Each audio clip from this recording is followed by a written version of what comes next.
Haridwar Rishikesh train लूट मामले में जीआरपी पुलिस ने गाजियाबाद से 5 आरोपियों को किया गिरफ्तार। सीसीटीवी फुटेज से पहचान कर कार्रवाई हुई।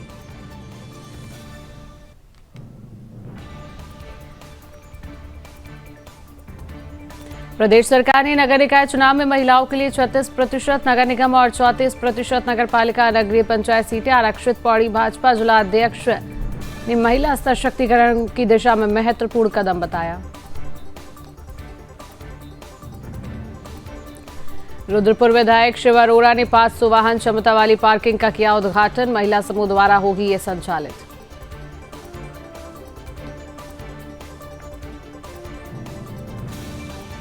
पौड़ी पुलिस ने पॉक्सो एक्ट के फरार आरोपी को किया गिरफ्तार, न्यायालय में पेश किया। लैंसडाउन पुलिस ने मुखबिर की सूचना पर की कार्रवाई।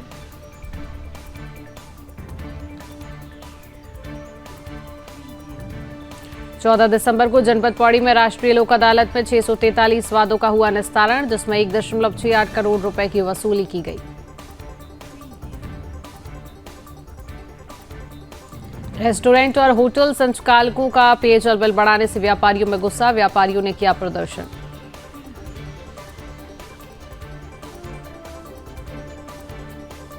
बेंगलुरु से सामने आई अतुल सुभाष की आत्महत्या वाली घटना के बाद लोगों में भारी गुस्सा। हल्द्वानी में एक समाज श्रेष्ठ समाज संस्था ने पीएम मोदी के नाम सौंपा ज्ञापन।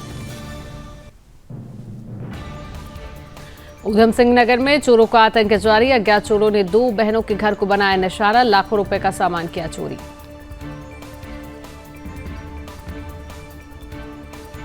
उधम सिंह नगर में अवैध नशा तस्करों के खिलाफ चलाया जा रहा अभियान, एएनटीएफ और पुलिस की संयुक्त टीम ने यूपी में 2 नशा तस्करों को किया गिरफ्तार। खटीमा ब्लॉक प्रमुख रंजीत सिंह नामधारी के फिर एक बार ब्लॉक के प्रशासन नियुक्त होने से बीजेपी कार्यकर्ताओं में खुशी की लहर, कार्यकर्ताओं ने बांटी मिठाई।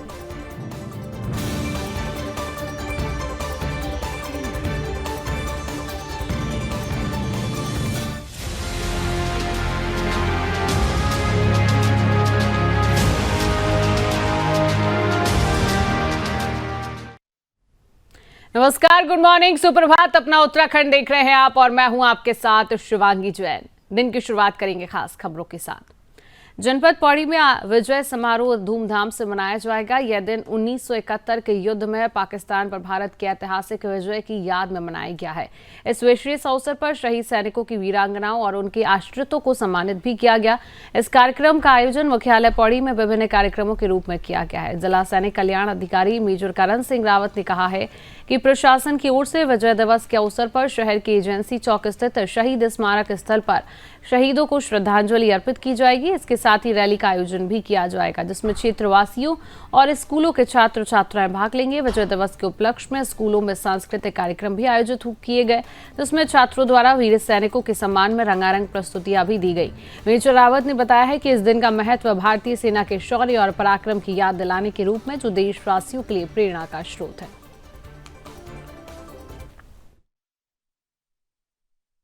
प्रत्येक वर्ष की भांति इस वर्ष भी हम 16 दिसंबर को विजय दिवस का आयोजन कर रहे हैं और विजय दिवस के संदर्भ में आपको ये बताना चाहूंगा कि ये भारत की पाकिस्तान पर ऐतिहासिक विजय का दिन था, जब बांग्लादेश की आजादी के लिए ये लड़ाई लड़ी गई थी। और आज हमें मौका मिलता है तो हमारे जो 1971 के जिन लोगों ने उस युद्ध में प्रतिभाग किया था, जो आज जीवित हैं, ये जो उसमें वीर गति को प्राप्त हुए थे, तो इस अवसर पर हम उन लोगों को सम्मानित करते हैं। और इसमें जनपद स्तर पर सभी लोगों की सहभागिता होती है। जिला प्रशासन की मदद से इसको आयोजन किया जाता है, जिसमें स्कूली बच्चों का भी प्रतिभाग किया जाता है, जिसमें सांस्कृतिक कार्यक्रम के अलावा जो हमारे 1971 के जीवित वीर सैनिक और वीर नारियां हैं, उनको सम्मान यहाँ पे दिया जाता है।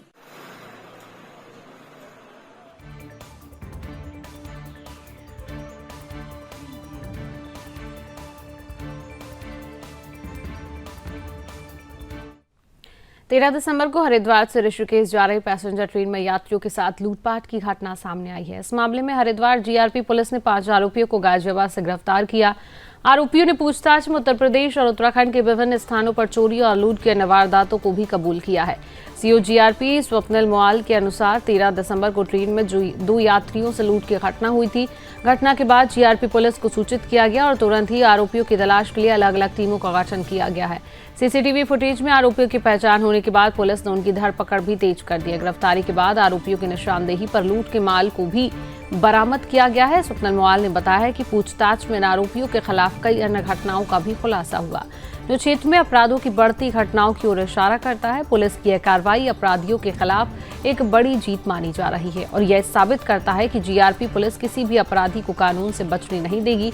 पुलिस ने नागरिकों से अपील की है कि वे किसी भी संदिग्ध गतिविधि के बारे में तुरंत पुलिस को सूचित करें।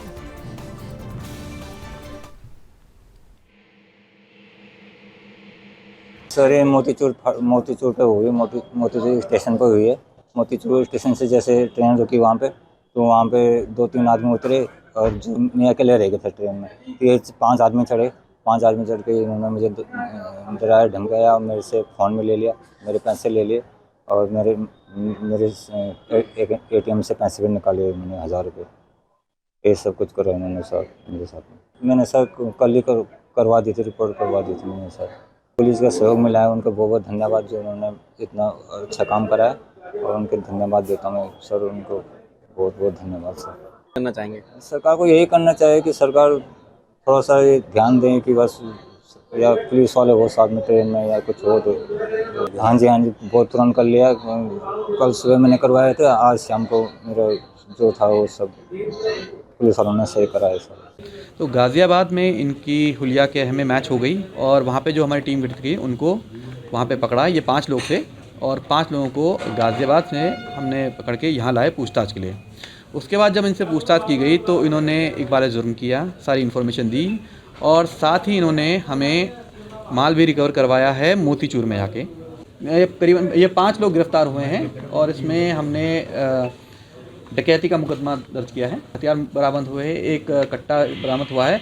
कट्टा तो वो इस तरह का नकली है, खिलौना टाइप का, लेकिन उसमें जिसमें पिस्टल वो पटाखे टाइप के बजते हैं उस टाइप का नकली हथियार है, लेकिन दिखने में बिल्कुल असली जैसा है। बाकी चाकू, रॉड वगैरह वो भी इनसे बरामद हुए। अलग अलग जगहों पे लूट करते हैं। इससे पहले 2 दिन पहले ये ऋषिकेश में इन्हें लूट करी 4 दुकानों में। अब ये यहाँ से रास्ते में जा रहे थे तो इन्हें मौके का फ़ायदा उठा, क्योंकि सुबह 4 बजे तो भीड़ कम ही रहती है, तो 5 बजे के आसपास इन्होंने जो इनको दिखा उन्होंने उसको लूट लिया।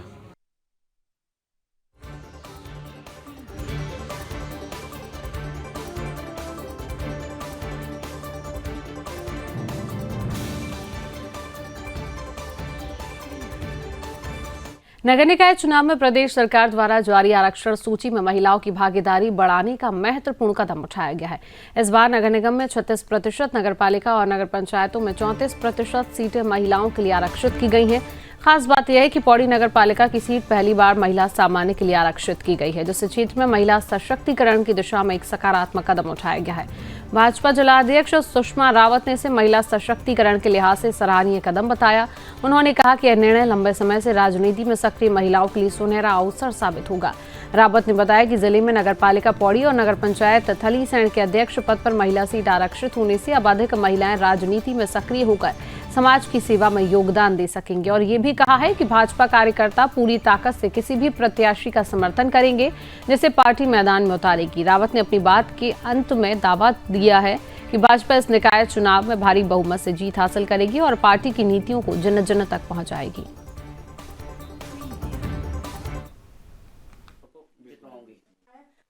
का धन्यवाद करना चाहती हूँ कि जिन्होंने पहली बार यहाँ पर महिला सीट की है पौड़ी नगर पालिका की, और पूरे जिले में 2 सीट महिलाओं की हुई है, एक नगर पंचायत थलीसैंण में और एक पौड़ी में। और मैं क्योंकि पौड़ी एक ऐसा शहर है जहां पर हर साल महिलाएं अपनी तैयारी करती थी, आज महिलाएं अपने को बहुत ही गौरवान्वित महसूस कर रही हैं कि मतलब पहली बार जो नगर पालिका की हमारी सीट हुई है। और इसी उसमें मैं भी एक जिलाध्यक्ष होने के नाते, और हमारे यहाँ पर कई महिलाओं ने 5-6 महिलाओं ने दावेदारी कर रखी है और सभी महिलाएं बाद में एकजुट होकर काम करेंगी जिसको भी टिकट मिलता है। देखो पार्टी फॉरम में तो ऐसा है कि दावेदारी करने का सबको स्वतंत्र है, क्योंकि सबकी इच्छा होती है कि मैं भी दावेदारी करूं और मैं भी दावेदारी करूं। परंतु एकजुट कर काम करेंगे और अपनी नगर पालिका पौड़ी को जिताकर हम सरकार की झोली में डालेंगे। अब मेरे पास 4 सीटें आती हैं, 2 नगर पंचायत है, 1 नगर पालिका है और 1 नगर निगम है। अब मैं आश्वस्त करती हूँ सरकार को कि मैं 4 सीटें जिताकर आपकी झोली में डालूंगी। और पार्टी पुराने कार्यकर्ता हम सब जुटेंगे और ये सीट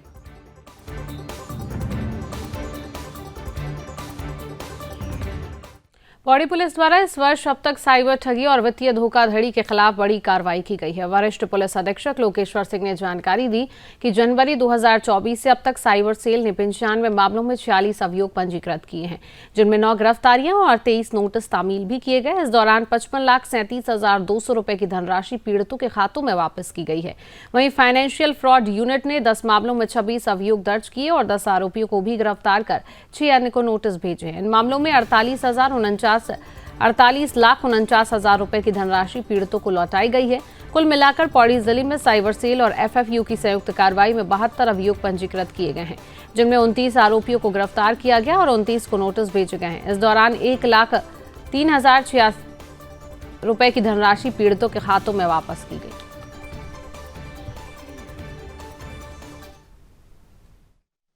जनपद पौड़ी गढ़वाल की पुलिस के द्वारा लगातार फाइनेंशियल फ्रॉड व साइबर फ्रॉड के विरुद्ध कार्रवाई करते हुए कुल 72 मुकदमे वर्ष भर में पंजीकृत किए गए हैं, जिसमें कुल 58 अभियुक्तों के विरुद्ध कार्रवाई भी की गई है और कुल 1,03,00,000 की धनराशि विक्टिम्स को वापस करवाई गई है। मेरा समस्त जनता से अनुरोध है, यदि आपके साथ किसी भी प्रकार का कोई फाइनेंशियल या साइबर फ्रॉड हो जाता है तो उसकी आप शिकायत 1930 के टोल फ्री हेल्पलाइन नंबर पर अवश्य दें और निकटतम पुलिस स्टेशन में भी इसकी शिकायत अवश्य करवाएं।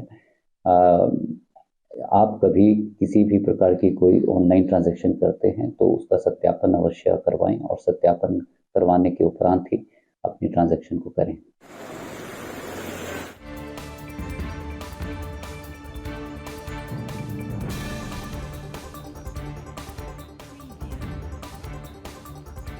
चौदह दिसंबर को जनपद पौड़ी के सभी न्यायालयों, मुख्यालय पौड़ी, कोटद्वार, श्रीनगर में लैंसडाउन में राष्ट्रीय लोक अदालत का आयोजन किया गया है। जिला विधिक सेवा प्राधिकरण के सचिव अकरम अली ने जानकारी देते हुए बताया कि इस लोक अदालत में कुल 643 वादों का निस्तारण किया गया, जिनमें 1,68,54,768 रुपए की धन वसूली की गई है। सचिव अकरम अली ने बताया कि वादों के निस्तारण के दौरान कई मामलों में जनता को लाभ पहुंचाया गया और निष्पक्ष न्याय की प्रक्रिया का पालन किया गया है। इसके साथ ही फ्री लिटिगेशन के तहत 28 वादों का निस्तारण किया गया, जिनमें 22,89,541 रुपए की धन वसूली की गई है। राष्ट्रीय लोक अदालत का उद्देश्य न्यायालयों में लंबित मामलों का निस्तारण करना और आम जनता को त्वरित न्याय प्रदान करना है। इस आयोजन से जनपद में न्याय व्यवस्था को सशक्त बनाने और नागरिकों को लाभ पहुंचाने में मदद मिली। जिलावासियों ने इस अवसर का लाभ उठाते हुए अपने मामले निपटाए हैं और इस पहल को सकारात्मक रूप से सराहा है।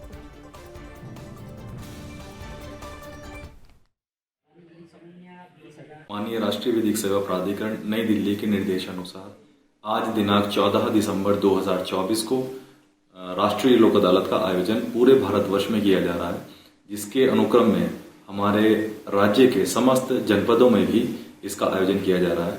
राष्ट्रीय लोक अदालत हेतु जनपद पौड़ी गढ़वाल में भी हमारे जिला मुख्यालय के अतिरिक्त जितने भी बाह्य न्यायालय हैं, जिनमें कोटद्वार, लैंसडाउन, श्रीनगर, धूमाकोट, इन सभी न्यायालयों में राष्ट्रीय लोक अदालत का आयोजन किया जा रहा है। राष्ट्रीय लोक अदालत को सफल बनाए जाने हेतु हमारे जनपद पौड़ी गढ़वाल में समस्त न्यायालय हेतु कुल 7 पीठों का गठन किया गया है। हर प्रत्येक पीठ में एक न्यायिक अधिकारी तथा एक अधिवक्ता होते हैं, जो कि लोक अदालत में आने वाले समस्त मामलों का निस्तारण उनके माध्यम से होता है। 16 जो भी मामले राष्ट्रीय लोक अदालत में आते हैं वो 16 समझौता के आधार पर दोनों पक्षकारों की आपसी सहमति के आधार पर निस्तारित किए जाते हैं।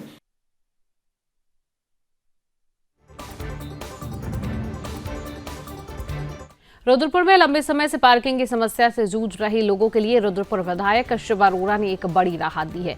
आज नगर निगम के अधिकारियों के साथ मिलकर उन्होंने सब्जी मंडी के सामने सिंचाई विभाग के पास 500 वाहन क्षमता वाली पार्किंग का उद्घाटन किया और इस पार्किंग का संचालन महिला समूह द्वारा किया जाएगा। उद्घाटन के दौरान विधायक ने अपनी कार पार्क कर महिला समूह के खाते में ऑनलाइन भुगतान भी किया है। विधायक अरोड़ा ने बताया कि पहले पार्किंग की कमी के कारण क्षेत्रवासियों को काफी समस्याओं का सामना करना पड़ता था और शहर में अक्सर जाम की स्थिति बन जाती थी। अब इस नए पार्किंग स्थल के निर्माण से न केवल पार्किंग की समस्या हल होगी बल्कि मुख्य बाजार के पास होने के कारण लोगों को आने जाने में भी कोई दिक्कत नहीं होगी।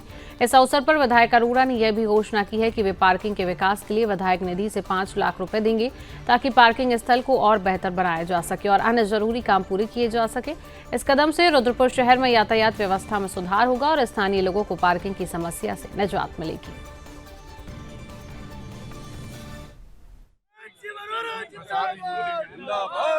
देखिए, रुद्रपुर की अंदर जाम एक बहुत बड़ी समस्या है। रुद्रपुर औद्योगिक राजधानी है, रुद्रपुर में विकास की बहुत बड़ी संभावना है और रुद्रपुर में जो जाम की समस्या है, पार्किंग की समस्या है, उससे पिछले 15-20 वर्ष से रुद्रपुर जूझ रहा है। रुद्रपुर की जनता जूझ रही है और इस कारण से रुद्रपुर के व्यापारियों का व्यापार भी कहीं जिस स्तर पर होना चाहिए उस स्तर पर नहीं पहुंच पा रहा। तो हमने चुनाव से पहले ही ये कहा था कि अगर रुद्रपुर की जनता सेवा का अवसर देती है हमें, तो हम पार्किंग एक हमारे एजेंडे में मुख्य विषय था कि रुद्रपुर के अंदर पार्किंग होनी चाहिए।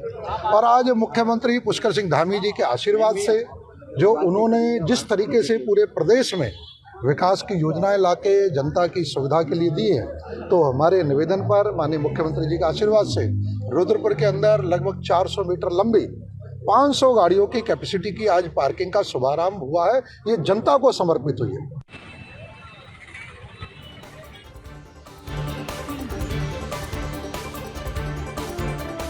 पार्किंग समस्या का समाधान यहां पर किया गया है। विधायक अरोड़ा ने 5 लाख रुपए देने की घोषणा की है कि जिन व्यक्तियों को पार्किंग में असुविधा होती है अब उनको इस समस्या से निजात मिल सकेगा और पार्किंग की समस्या का समाधान हो सकेगा। 500 वाहन क्षमता वाली नई पार्किंग का उद्घाटन यहां पर किया गया है। पार्किंग समस्या का समाधान और महिला समूह अब इसका पूरा संचालन करती हुई नजर आएंगे और इसके लिए 5 लाख रुपए देने की विधायक अरोड़ा ने घोषणा भी की है कि जिस तरीके से पार्किंग में समस्या आती थी और उसका कहीं ना कहीं अब समाधान मिल गया है और समाधान किया जाएगा।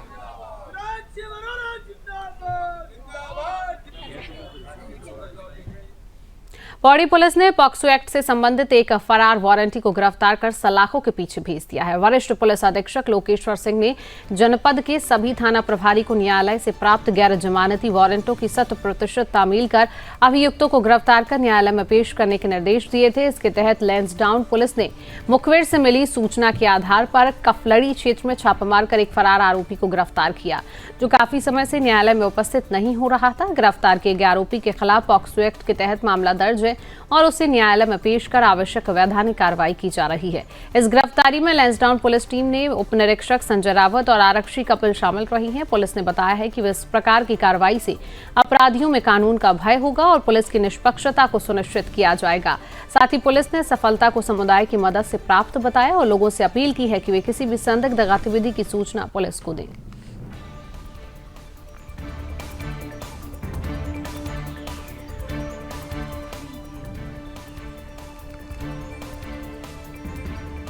वारंट तामील के तहत आरोपी की गिरफ्तारी की गई। तस्वीरें लगातार आपके सामने है। पौड़ी पुलिस ने फरार पॉक्सो आरोपी को गिरफ्तार कर लिया है और यहां पर पुलिस ने सफलता को समुदाय की मदद से प्राप्त बताया और लोगों से अपील की है कि वे किसी भी संदिग्ध गतिविधि की सूचना तुरंत पुलिस को दें और पुलिस ने बताया कि इस प्रकार की कार्रवाई से अपराधियों में कानून का भय होगा और पुलिस की निष्पक्षता को भी सुनिश्चित किया जाएगा।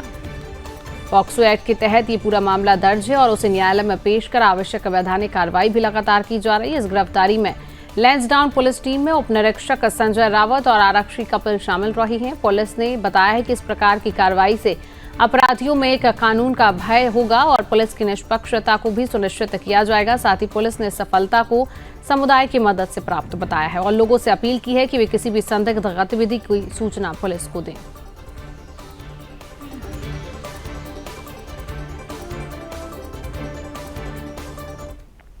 खबर ऊधम सिंह नगर से है, जहां जिला मुख्यालय में अज्ञात चोरों ने दो बहनों के घर को निशाना बनाते हुए लाखों रुपए का सामान चोरी कर लिया है। रुद्रपुर कोतवाली क्षेत्र में चोरों ने एक साथ दो घरों में धावा बोलकर नकदी, जेवर सहित लाखों का माल साफ कर दिया। सूचना पर पहुंची पुलिस ने चोरों की तलाश शुरू कर दी है। पुलिस घटनास्थल के आसपास लगे सीसीटीवी कैमरे भी खंगाल रही है।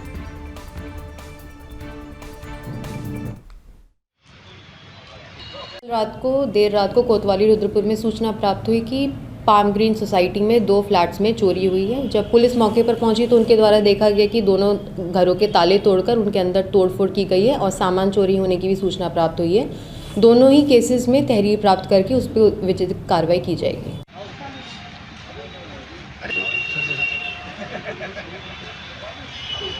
चोरों का आतंक लगातार जारी है। दो बहनों के घरों को निशाना बनाया गया है, जहां पर लाखों रुपए का सामान चोरी कर पुलिस चोरों ने चोरी की है, जहां पर पुलिस लगातार इस पूरे मामले की तलाश में जुट चुकी है। आसपास जो सीसीटीवी कैमरे लगे हैं उनको भी पुलिस लगातार खंगाल रही है। जानकारी ये मिली कि रुद्रपुर कोतवाली क्षेत्र में चोरों ने एक साथ 2 घरों में धावा बोला है और 2 घरों से नकदी भी चोरी की गई, जेवर भी चोरी की गए और जेवर सहित लाखों का माल लेकर चोर फरार हो गए हैं। और जब पुलिस को इसकी सूचना मिली तो पुलिस लगातार इस पूरे मामले की जांच में जुट चुकी है और आसपास जो सीसीटीवी कैमरे लगे हुए हैं उनको भी लगातार पुलिस खंगालती हुई नजर आ रही है।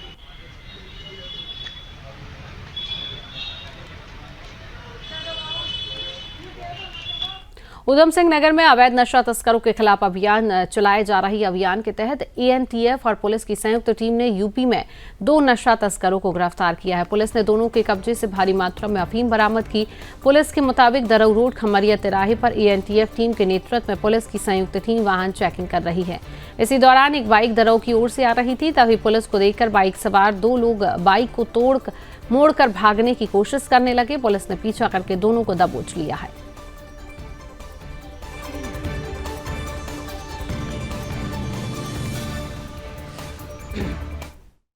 कल रात्रि को 11 तारीख को एएनटीएफ की टीम द्वारा ग्राम खमरिया कोतवाली रुद्रपुर क्षेत्र में एक मोटरसाइकिल पर 2 संदिग्ध लोगों को पकड़ा गया था, जिनके पास से 2 किलो अवैध अफीम बरामद की गई है। इन दोनों अभियुक्तों का नाम अरविंद सक्सेना और विवेक सक्सेना है। ये दोनों ही बरेली के निवासी हैं और इनको अधिक पूछताछ के लिए कोतवाली रुद्रपुर में मुकदमा पंजीकृत करके विधिक कार्रवाई की जा रही है।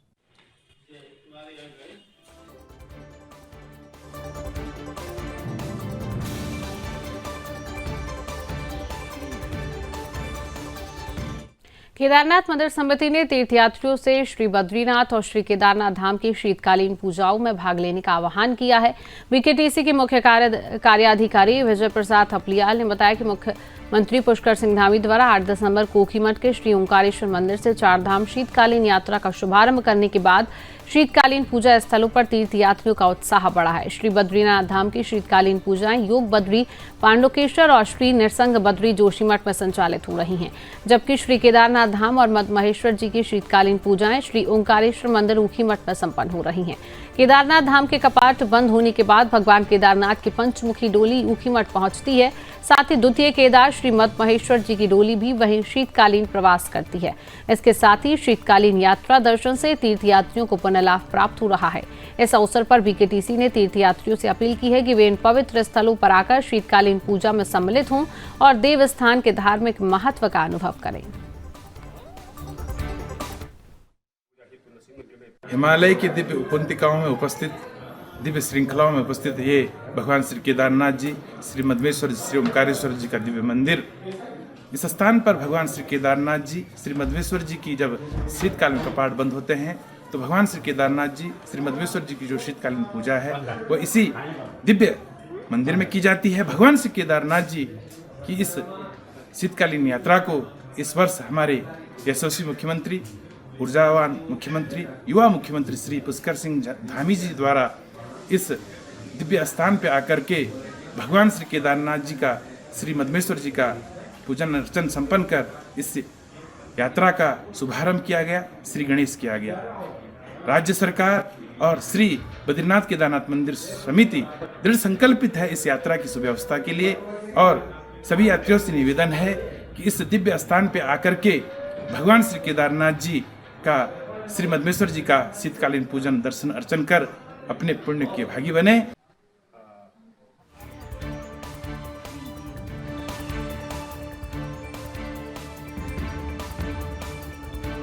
उत्तराखंड के पहाड़ी क्षेत्रों में हर वर्ष बर्फबारी के कारण कई स्थानों पर सड़कें और मार्ग बंद हो जाते हैं, जिससे लोगों को अस्पताल तक पहुंचने में कठिनाइयां होती हैं। विशेषकर गर्भवती महिलाओं को इस दौरान सबसे ज्यादा समस्या होती है, क्योंकि उन्हें समय पर अस्पताल पहुंचने के लिए मुश्किलें आती हैं। समस्या को हल करने के लिए राज्य के आपदा सचिव विनोद कुमार सुमन ने एक महत्वपूर्ण कदम उठाते हुए पहाड़ी क्षेत्रों में रहने वाली गर्भवती महिलाओं का डेटाबेस तैयार करने के आदेश दिए हैं। सुमन ने कहा है कि जिन महिलाओं की डिलीवरी जनवरी और फरवरी माह में होने वाली है, उनका डेटा एकत्रित किया जाए, ताकि बर्फबारी के दौरान जिन क्षेत्रों में आवाजाही असंभव हो जाती है, वहां से उन्हें सुरक्षित स्थानों पर समय रहते लाया जा सके।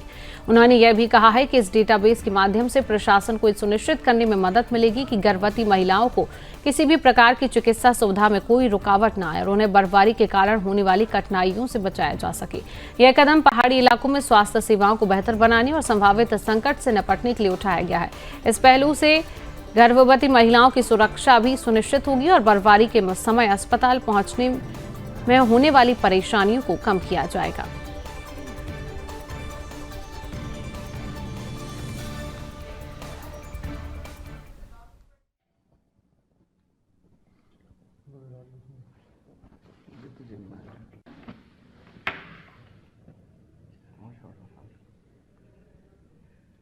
जिनकी एक्सपेक्टेड डिलीवरी मार्च तक है, उनके लिए कहा गया है कि आप इस तरह से व्यवस्था बना लें, उनका डेटाबेस बना लें, उनके परिवार से टच में रहें, ताकि डिलीवरी नज़दीक होने पर ऐसा ना हो कि डिलीवरी नज़दीक हो और लेबर पेन हो और फिर महिला आ नहीं सके हॉस्पिटल तक, तो उसको दिक्कत, जच्चा बच्चा को दिक्कत हो सकती है। उसके लिए कहा गया है कि व्यवस्था बना लें और ऐसे लोगों को कहीं ऐसी जगह रखें जहाँ पे बर्फबारी से कोई रास्ता बंद होने की संभावना ना हो। उसके लिए रहने की व्यवस्था जो भी गवर्नमेंट के एकोमोडेशन है वहाँ पे कराया जाए या उसकी सुविधा अनुसार अन्य व्यवस्थाएं की जाएं। उत्तराखंड में शीतलहर के प्रभाव को देखते हुए सचिव आपदा प्रबंधन एवं पुनर्वास विनोद कुमार सुमन ने सभी जिलाधिकारियों के साथ वर्चुअल बैठक आयोजित की है। इस बैठक में शीतलहर से निपटने के लिए प्रदेश भर में किए जा रही राहत कार्यों की समीक्षा की गई। उन्होंने बताया कि मुख्यमंत्री पुष्कर सिंह धामी द्वारा सभी जिलों को शीतलहर से निपटने के लिए धनराशि उपलब्ध कराई गई है। इसके अलावा मुख्यमंत्री ने निर्देशित किया है कि यदि किसी जनपद को और धनराशि की आवश्यकता है तो वे शासन को तुरंत डिमांड भेज सकते हैं। बैठक में विनोद कुमार सुमन ने शीतकालीन यात्रा को लेकर भी निर्देश दिए और कहा कि शीतकालीन यात्रा की शुरुआत हो चुकी है और यात्रा में आने वाले श्रद्धालुओं को ठंड के मौसम में किसी भी प्रकार की असुविधा ना हो, इसके लिए विशेष ध्यान दिया जाए। उन्होंने कहा है कि मौसम और सड़कों की स्थिति को देखते हुए यात्रियों को आगे रवाना किया जाए। यदि बर्फबारी के कारण मार्ग बाधित होते हैं तो यात्रियों को सुरक्षित स्थानों पर रोका जाए। साथ ही सचिव ने उन स्थानों पर अलाव जलाने की बात की जहां रात के समय आवाजाही रहती है, ताकि यात्रियों को ठंड से राहत मिल सके। और उन्होंने उत्तराखंड राज्य आपदा प्रबंधन प्राधिकरण द्वारा उपलब्ध कराए गए प्रारूप में प्रत्येक दिन राज्य आपातकालीन में जानकारी भेजने की बात कही है।